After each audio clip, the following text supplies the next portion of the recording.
Okay, now we're going to sort of start talking about a massive project, which is a project that you're doing at the moment, which is Good Morning America.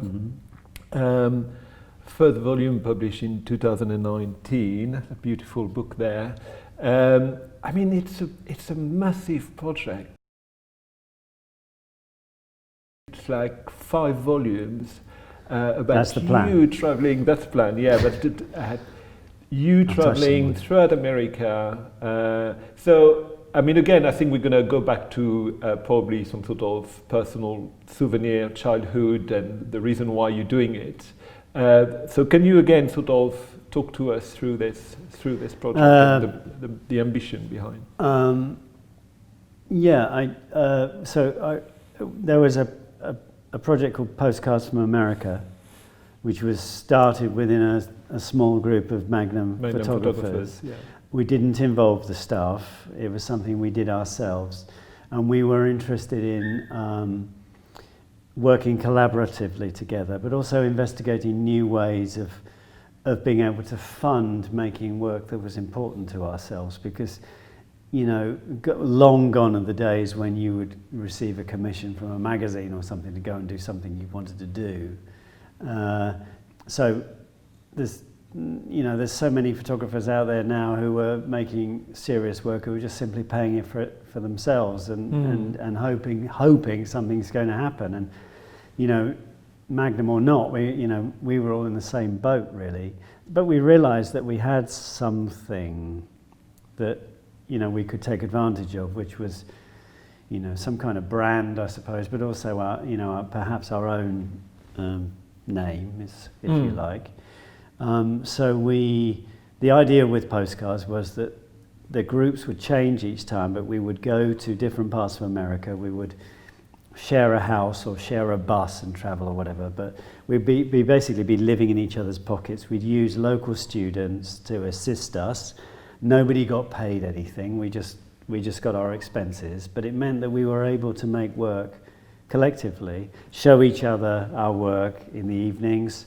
Again, you know, raising that bar, doing pop-up exhibitions where we were engaging local television and radio, and very importantly, using something called Tumblr, which is very out of date now, but 2012. Before Instagram. Well, I'm not sure if it was before Instagram, but it was certainly the platform for photographers in those days. I think Instagram existed, but you could get much higher resolution pictures on Tumblr.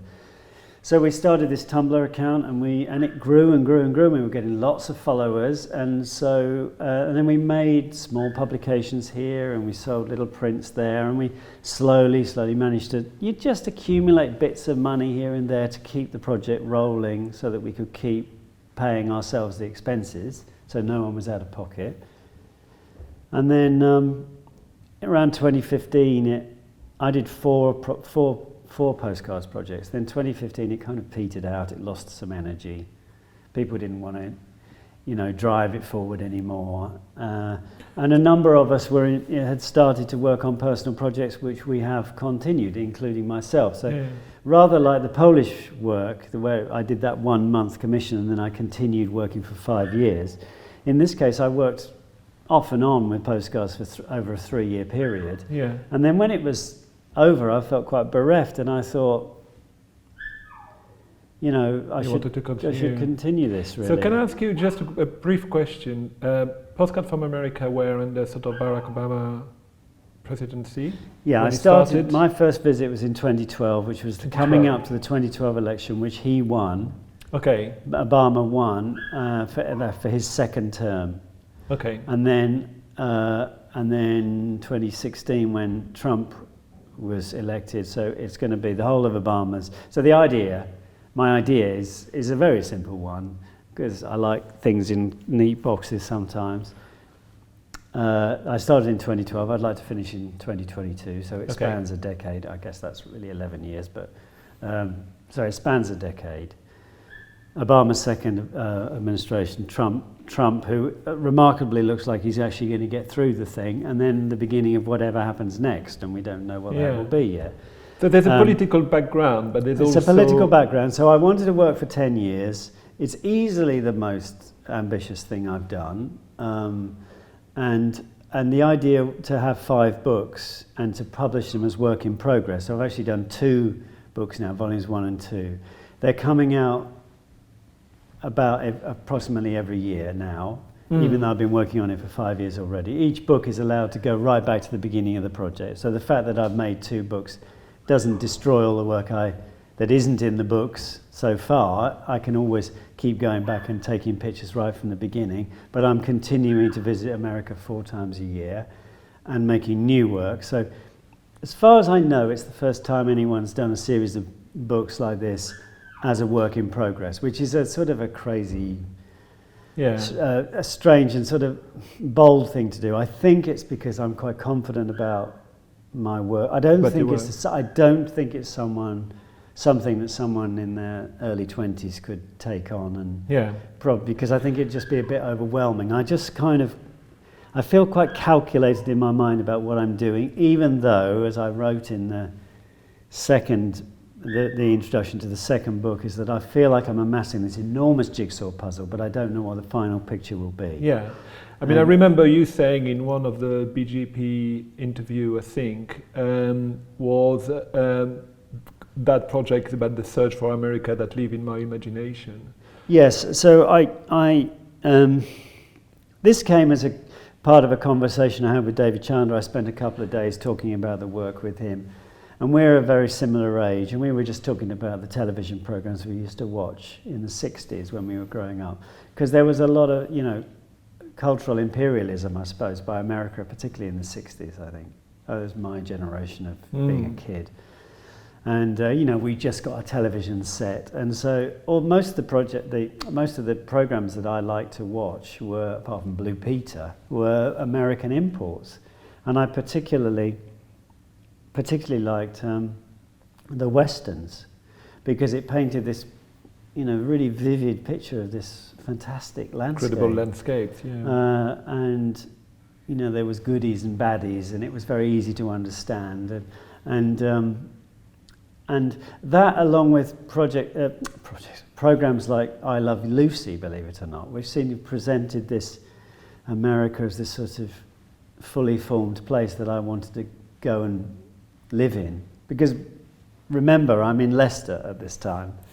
I'm not even in Leicester, I'm on the outskirts in a suburb of Leicester, so I'm 4 miles away from the city centre. There's 1 bus an hour and it's expensive. I've got a paper round that I walk around for 72p a week, and for 6 days' work. And I'm sort of stuck in this place where all the houses look the same, and I'm looking at these programs, and I'm thinking, wow, I want to go there. And so I think that without perhaps realizing it at the beginning, I started a kind of a search for this mythical America of my childhood imagination. Which, of course, doesn't exist. And so, again, it's this kind of a series of disappointments that I go searching for something and I can't find it, and it's nothing like as interesting or as exciting as I thought. I went to Mount Rushmore, for instance, recently. Because it's where North by Northwest is set, one of my favourite movies. And I was standing in front of Mount Rushmore, and I was so disappointed by how big it was, because on a Hitchcock movie, it looks enormous. And it's actually quite, it's quite small. And so I'm using that idea of constant disappointment as the driver for the work, in a way, as bizarre as it may sound. And I'm trying to work, pretentious as it may sound, I'm trying to make something for posterity, something for history, something where I'm prepared to put in 10 years of my life, not every day, of course, I'm coming backwards and forwards, but I'm thinking about it all the time, to sort of think about my view of America as it is today, this special relationship between our 2 countries, this idea that we're apparently in the wake of Brexit, we're going to be building even more, special relationship, even though most people in Britain abhor everything Trump stands for. So it's a very strange, I feel myself much more European and in touch with Europe. But the funny thing about America, of course, is that unlike in Poland, there's no language barrier. It's a country that we really know through movies and so forth. So when I went to New York for the first time with my daughter Chili, and I expected her to go to get out of the taxi in Manhattan and go, wow. She didn't, because she'd seen it already, you know, and that's so America is this strange place where it's a strange place, but it's a beautiful mix of something that you understand but you don't, and it's a nice place to be. You know, it's a good place to make work from. So I don't feel like a total outsider, but every day I'm surprised by something. Yeah. I think I can't wait to see the full sort of set of the 5 books.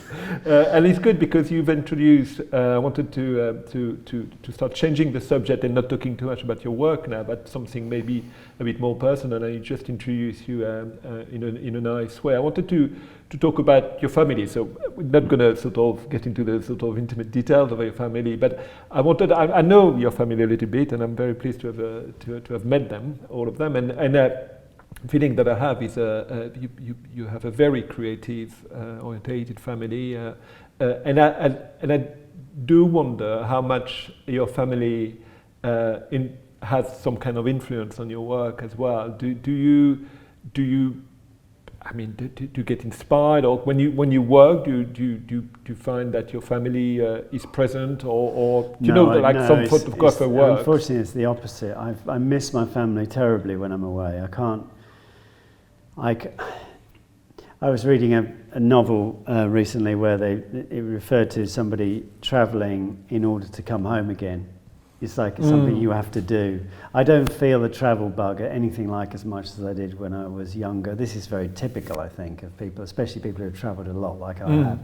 I'm more than content to stay at home, you know, or to work. I feel like I'd like to work locally, but I'm in the middle of this American work, so I have to commit to this, and I have to go, and it's tough, you know, because I feel like, you know, I'm not there at home, but my kids are 21 and 17 now. They don't need me anymore. Unfortunately, the kind of work that I've done over the last 2 decades has meant that I have been away from home a lot, and you know, when they're angry with me, they use that as ammunition. You were never there, but I think actually, you know, Jo, my partner, who's she's a maker, a sculptor, she's a community artist. But you know, it's nice that you think we have a creative family. That means a lot to me. But that's not something we've tried to do. But we have tried to show our kids that it is possible to get up in the morning and essentially do what you want to do, and you can get by. And Milligan, my son, is a very accomplished musician. He's hoping to go to music school. And Chili is a fine art student at Goldsmiths in London. She's in her 3rd year. She's now coming around to photography. She sort of pushed it away all the time because her dad and so forth, understandably. She's now really interested in photo books. She wants to go into publishing, perhaps. She's interested, you know, she knows a lot about cameras and so forth. So I think, you know, she's got Milligan, on the other hand, hates anything to do with art, even though what he does is art, of course. But Chili embraced art galleries from the very beginning, and Milligan's always pushed them away. So, it seems like to be a very sort of bonded family. With very strong connection between you, all of you. But I think we're also very strong personalities, as indeed you would be if you're trying to forge your own careers like this. And of course. So we have a lot of battles. Like every single family. Yeah, and I suppose that's part of that whole creative vibe that you try to produce, is that of course, it creates clashes, but most of the time we're pretty good together.